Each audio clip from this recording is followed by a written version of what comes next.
Pinakita ang eksena kung saan nag-apply si Jin Hyun sa Medical School of the University of Korea. Sinasabi na pagkatapos ng interview tungkol sa mga aral ay nagtanong naman sila ng mga personal na tanong. Para sa personal na mga tanong mas marami pa ang professors ang dumating. Ano ang rason para mag-apply ka sa medical school? Anong uri ng doktor ang gusto mo maging? Sa isip ni Jin Hyun, isang matagumpay na doktor na gumagawa ng maraming pera. Nabubuhay ng comfortable, magbukas ng pinaka-the best dermatology business sa Gangnam, magmay-ari ng mga angkat na sasakyan at mag-invest sa malalaking building. Ito ang mga gusto kong sabihin pero hindi ko dapat sabihin. Sagot na nga dito si Jin Hyun.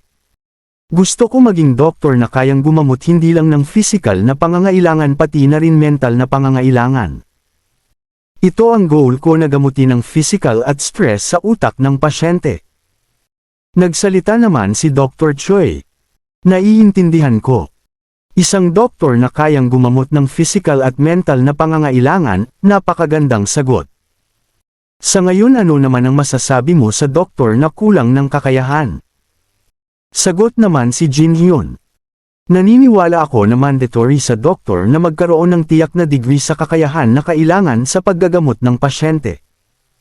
Sang-ayon naman dito si Dr. Choi. Tama, ang kakayahan at kaalaman ng isang doktor ay napakahalagang kasangkapan. Alam mo kung bakit? Sagot ulit si Jin Hyun. Hindi kagaya ng ibang trabaho, ang kanilang kakayahan ay maaring magdulot ng negatibong epekto sa mga pasyente. Napangiti naman si Dr. Choi. Tama, ang mga doktor ay dapat gumawa ng maraming bagay pero ang pinaka-importanteng bagay ay hindi maghatid ng pinsala sa pasyente.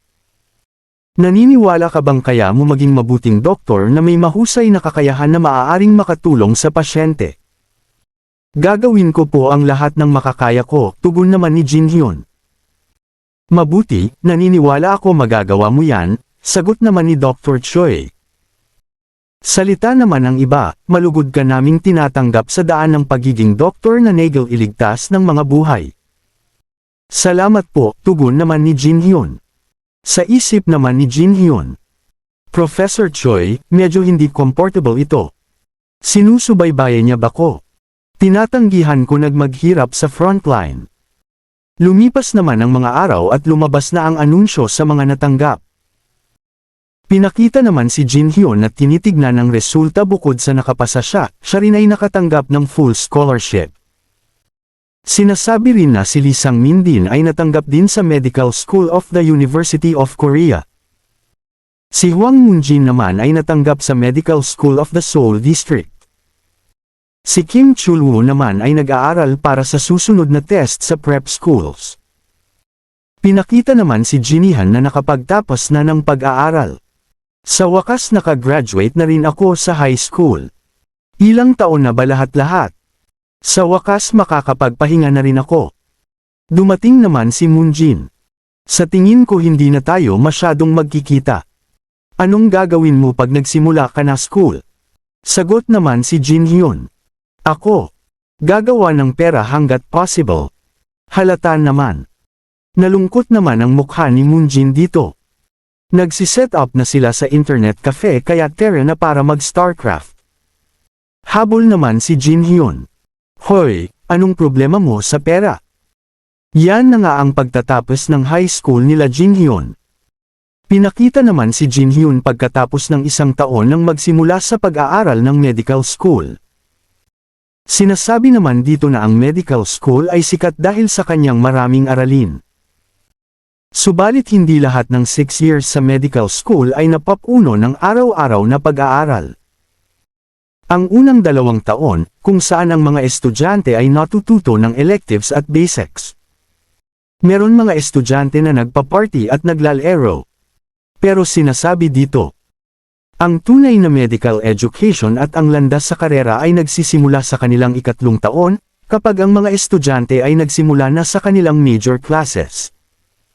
Si Jin Hyun naman sa loob ng 2 taon. Nagtaturo siya sa mga estudyante bilang part-time. Salita naman si Jin Hyun. Sa gantong parte, gamitin mo yung formula na tinuro ko sa iyo. At ang gantong mga tanong ay trap, kaya mag-ingat ka. Sagot naman ng bata. Teka lang, bagalan mo lang.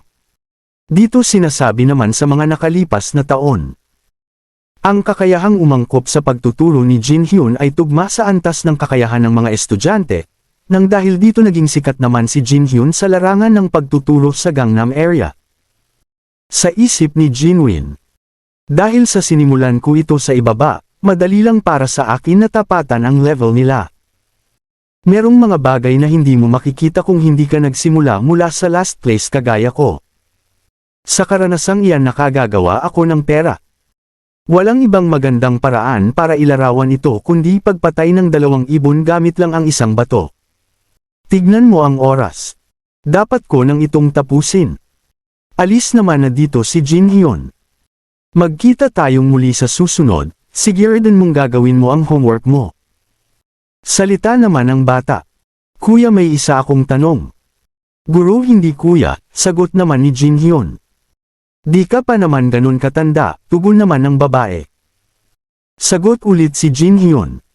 Kung tatanggapin ka sa college, hahayaan kitang tawagin akong kuya, ano ang tanong mo? Patuloy naman ang babae. May oras ako sa weekends. Tanong naman si Jin Hyun. Bakit, gusto mo bang ilipat ang session mo sa Friday sa weekends? Nahiya naman ang babae. Hindi yan. Meron akong mga ticket sa movie, gusto mo bang sumama sa akin? Napakasikat nito ngayon. Tanggi naman si Jin Hyun. Hindi ka mahilig sa movies. Dagdag naman ng babae. Kung gayon bukod sa movies. Seryoso naman dito si Jin Hyun. Mukhang gusto mo maglaro pero may paparating ka na exam. Dapat mong antayin yan matapos. Siguraduhin mong gagawin mo ang iyong takdang aralin. Napaiyak na lang ang babae. Talaga. Hindi naman yan na gusto ko lang maglaro. Inutil na guro. Lumabas na nga si Jin Hyun nang may tumawag naman dito. Medyo gabi na. Grabe naman ang ring ng phone ni Jin Hyun at halos mabitawan niya ito. Hello.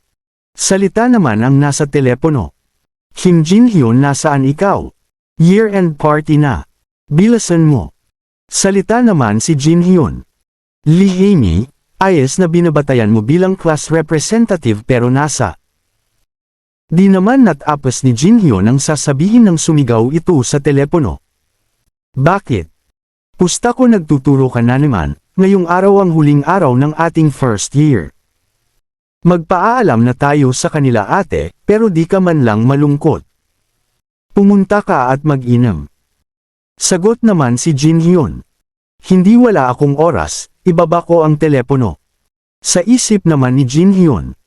Tingin mo di ko gustong magsaya. Pero paano ko magsasaya kung napakaraming ginto ang nakalapag sa paligid? Kahit ang mga kapitbahay na real estate ay tataas ng 10 ulit pag nag-reconstruction sa 10 taon. Di ko magagawa ito kung estudyante lang ako pero ngayon matanda na ko ay makakagawa na ng pera. Kung mag-i-invest ako sa real estate, kikita ako ng malaki sa darating ng 10 taon. Hindi man pinakamaganda ang pagtuturo para kumite ng pera.